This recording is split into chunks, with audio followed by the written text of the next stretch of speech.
Hello, my name's Claire Scott. I'm one of the faculty managers for A-levels at Petrock, and in this short video I'm going to talk to you about some of the A-levels that are under the auspices of languages and communications. That includes modern foreign languages, English literature, English language and classics. Okay, so let's start with modern foreign languages. So we offer a variety of modern foreign languages, for example, French or Spanish. And within that, we cover things like the culture, the literature, television, and also, major issues of culture. So that's quite wide ranging.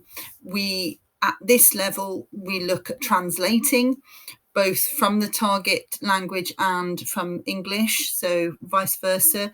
Obviously speaking skills, and by that I mean free speaking, so you're thinking of things off the cuff and talking about things, as well as obviously writing yourself. So those are quite useful skills for things like translation, international business, and quite often we find that students that do languages set themselves apart because they've also got a language. It's quite useful in this world of connectivity to have an extra language where you can help in your business sphere. So a lot of students will do one language with something else. Okay, so it might be law, for instance, so then they can do international law. Okay, so that's the languages. Moving on to the Englishes. So we offer two separate English A-levels, English literature and English language. Now, what we found in the past is obviously if you combine them, there's just too many facets to deal with. So you can take either literature or language or both. We do not mind. We timetable them so that you can do both. So when we're looking at English literature, it's a lovely exploration of poetry, of novels, both modern and historical. We look at characterization, narrative.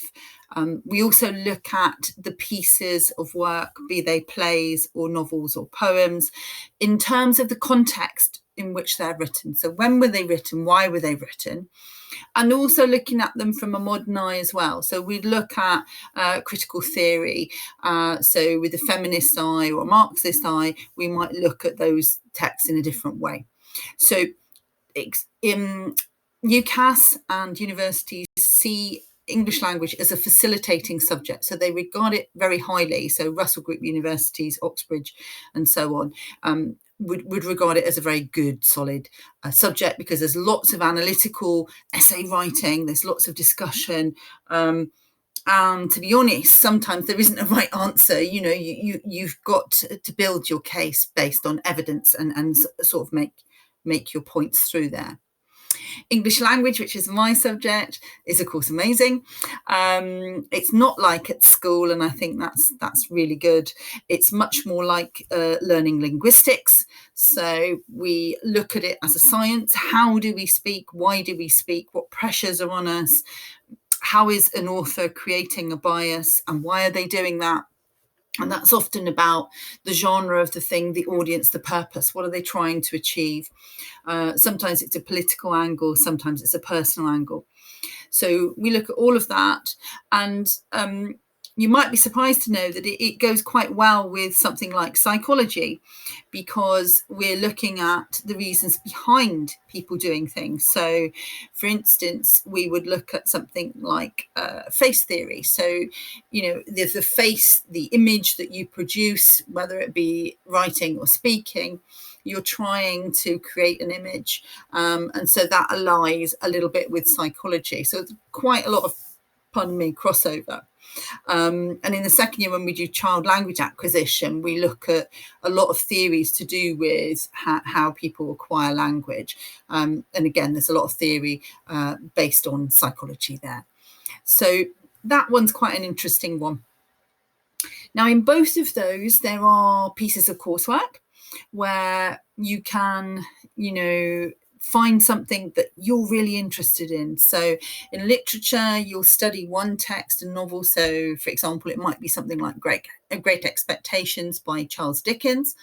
And then you'll be given a list and you can choose a book that you are really inspired by and compare those two. Okay, so you'll create your own question and you'll explore that between those two books and you'll try and draw the parallels together. All right.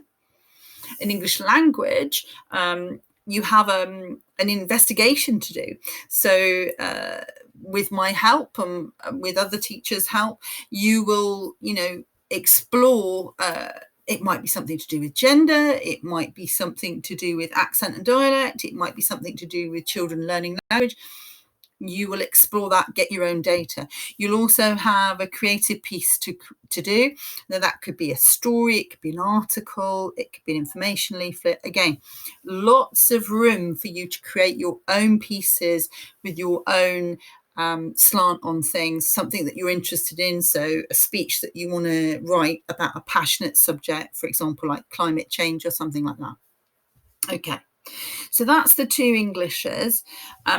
And then the final subject I want to talk about in this little podcast is classics. Okay, so it's called classical civilizations or classics. What we mean by that is Roman and Greek, and it's kind of a halfway house, if you like, between history and literature, because part of classics is about the ancient literature, so Homer's Odyssey, for example, all about the Trojan Wars, and part of it is about the actual Trojan Wars, what was going on, why was he writing that? So context of history and literature. So a lot of our students do classics, literature and history, for example, or English language, English literature classics, because there's quite a nice crossover between those subjects. So all of those things lead on to normally university. Most of our students, a good 3/4 of our students go on to university, and a lot of them go on to Russell Group. What do they do after that? Gosh, lots of things. I guess with the Englishes, it's quite often they go into teaching or they become lecturers themselves. With literature and language, sometimes we have people that want to actually become writers themselves. So we've got several this year leaving to read creative writing and hopefully go on that way. We have quite a lot of students go on to do journalism. So again, this year we've got several who are going to read for music journalism and various other aspects. So that's quite a common one. With English as well, it's a nice rounded subject, well regarded, either one. So it quite often students will go to things like civil service or business. With the modern foreign languages, obviously there's a different aspect again. So often, as I said earlier, it could be just an extra to whatever they're studying. So for instance, if they've got Spanish and they've done law, okay, they can maybe specialize in Spanish law or international law, that kind of thing. But it may be that languages that is the driver, so again teaching, or it could be that they become translators, that sort of thing. And then with the classics, I guess we're looking more at history. A lot of students do history and classics, so they might go on to university to read one or both of those. So with history, obviously you're thinking about museum curators, history profs and the like. Okay, so quite a varied range of possibilities for you to explore, and that's what I'd like you to do. I think now is a good time to begin to think, now what could I do with all of those wonderful subjects? Where would I study English lit? Where would I study French? Where would I study classics? And so on. But also, what would it lead to? What jobs would it lead to? So, for instance, with English language, You might want to look up things like speech therapists. What do they do? Helping children learn to speak properly.